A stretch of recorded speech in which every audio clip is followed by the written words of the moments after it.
Welcome back to the channel. In today's video we are installing this Angel Eye harness for the new Angel Eyes that I just recently installed.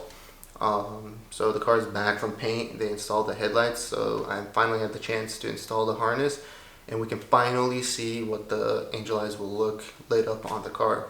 Yeah, so we don't have a lot of time. I have to do this today since the car is going to PPF tomorrow to get a full body protection. Once we have that, we can finally film some of those videos I've been wanting to film for months now. So I think that's enough talking. Let's get into the video. So here we got the harness, and I'm kind of going to explain what we need to do since it didn't really come labeled. So this red cable, it's going to go onto the power. It has the fuse. The black cable goes to the ground on the OEM location ground. Usually that's sufficient. The white cable is going to go into the cabin, and that's what lights them up when you unlock the car. Now, this is the tricky part, and I'm assuming this cable that's insulated and the rubber goes to the trigger. So it's the trigger which turns on the Angel Eyes when you turn the key. And then this right here is what you plug into the Angel Eyes, and it's the controller for the Angel Eyes.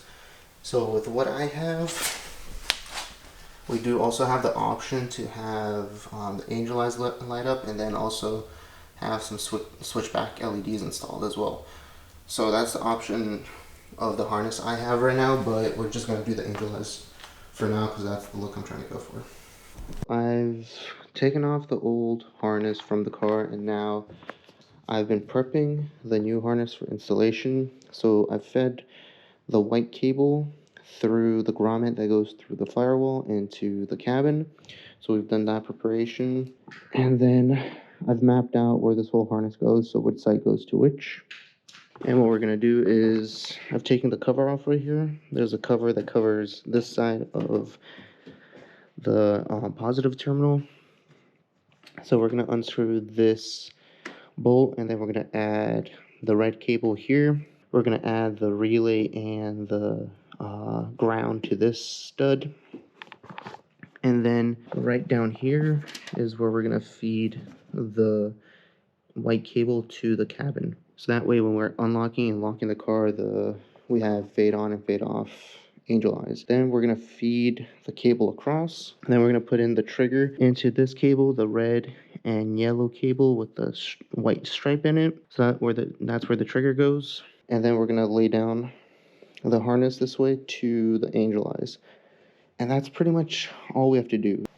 Alright, so we're going to take this screw off, which I already loosened while I was taking off the old harness. We're going to take that off. We're going to take the positive terminal off.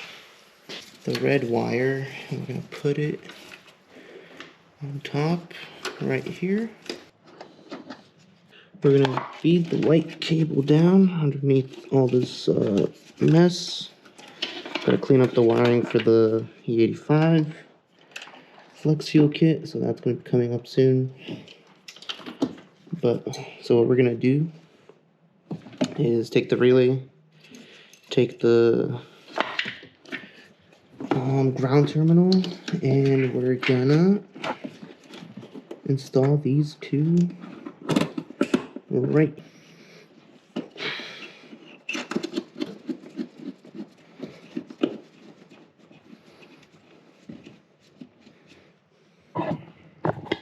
Alright, so with that complete, with the relay and the positive terminal and the ground installed, we're going to move to the ECU side. So now when we're wiring in the trigger for the Angel Eyes, we want to do that within the ECU.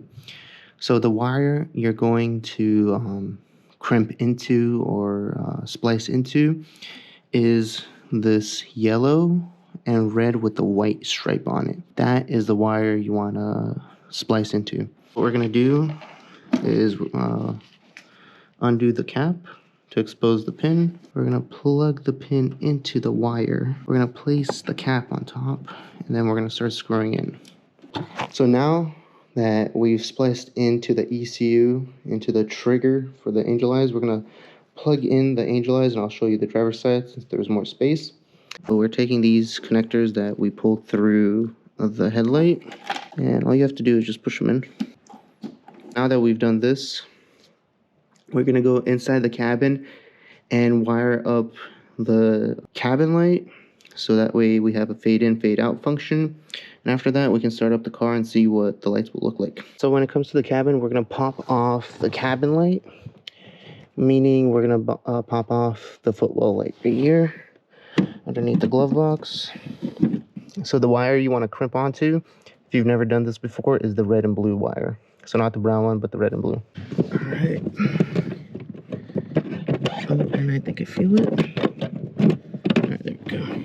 Now that we've pulled this white cable through, we can finally crimp it on, and then we'll have the fade on and fade off function when you unlock and lock the car.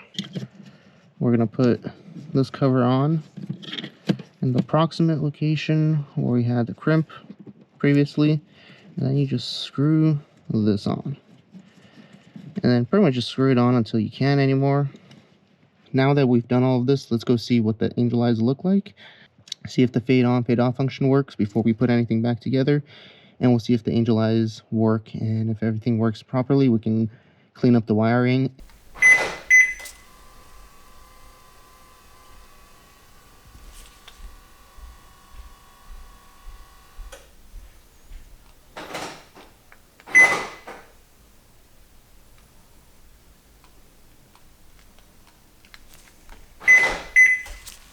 Alright, interesting. So now only one of them works and the other one doesn't. So let's go check out what the issue is.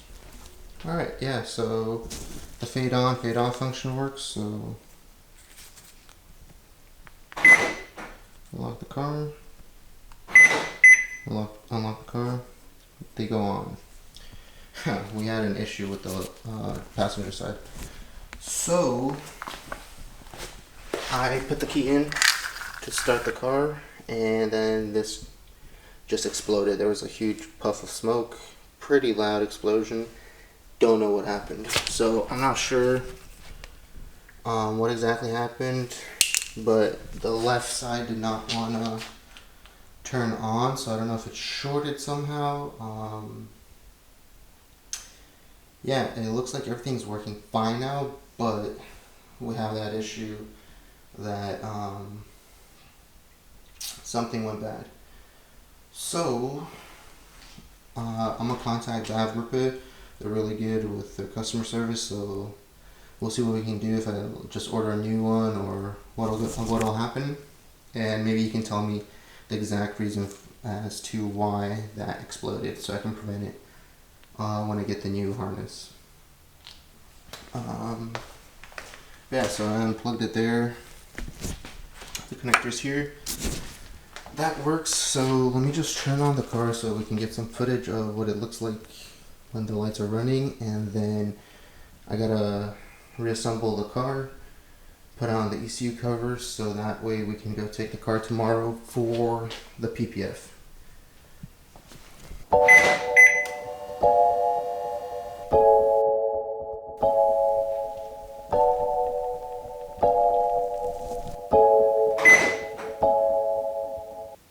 So that's all I have for this video. I still haven't heard back from the manufacturer of the wiring harness, so I'm just waiting for that.